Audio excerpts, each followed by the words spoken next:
Je suis Emmanuel Barbeau, je suis psychologue spécialisé en neuropsychologie de formation et je suis actuellement directeur de recherche au CNRS.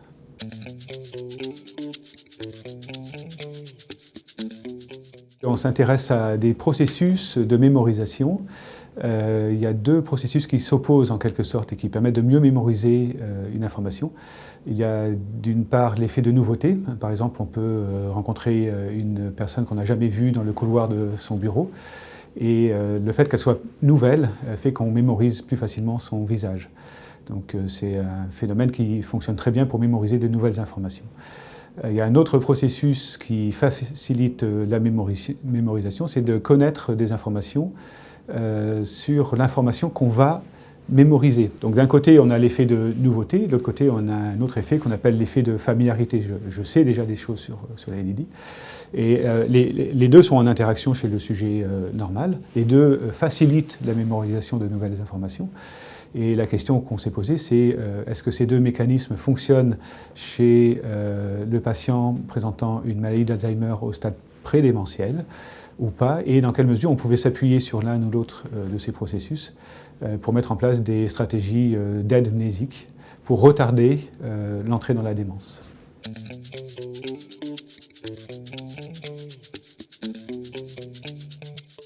Oui, c'est tout l'objet en fait, de nos travaux, de pouvoir proposer des nouvelles solutions d'aide mnésique, parce qu'en fonction de nos résultats, on pourra déterminer si c'est plutôt l'effet de nouveauté ou l'effet de familiarité qu'il faut favoriser chez les patients au stade prédémentiel de la maladie d'Alzheimer. Donc je vais prendre un exemple. Si on a un couple de personnes, le conjoint et un patient qui doivent rendre visite à des amis l'après-midi, qu'ils n'ont pas vu depuis un certain temps. La question, c'est comment est-ce qu'on peut essayer de les aider pour que cette visite se passe le mieux possible et qu'on puisse réactiver, aider le patient à se souvenir d'un certain nombre d'éléments qui vont l'aider à passer la meilleure après-midi possible.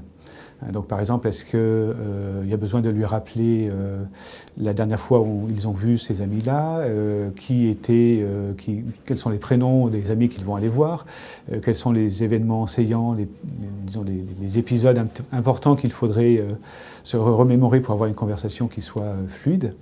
Et tout ça, ce sont des choses qu'on pourrait préparer et que le conjoint pourrait préparer avec le patient de manière à préparer cette visite.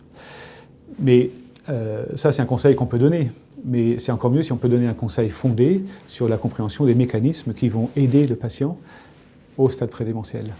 Et pour ça, il faut qu'on comprenne mieux cette articulation entre nouveauté et familiarité.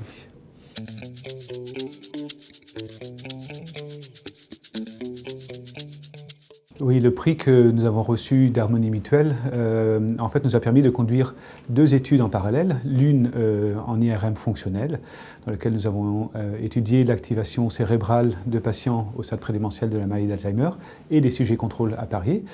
Mais nous avons également pu mener une grosse étude chez plus de 120 sujets en cours de vieillissement, c'est-à-dire de l'âge de 20 ans jusqu'à 80 ans à peu près, dans laquelle on a pu étudier ces deux processus et la manière dont ils évoluaient au fur et à mesure du vieillissement. Et nos résultats sont très clairs. Ils montrent un effet de supériorité de la familiarité qui est massif. C'est-à-dire que le niveau de connaissance préalable qu'on a par rapport à l'information à mémoriser a un effet bien plus important que l'effet de nouveauté en tant que tel. Et donc à partir de là, on va pouvoir formuler des recommandations très claires sur la meilleure manière de mémoriser des informations, même par exemple chez des étudiants.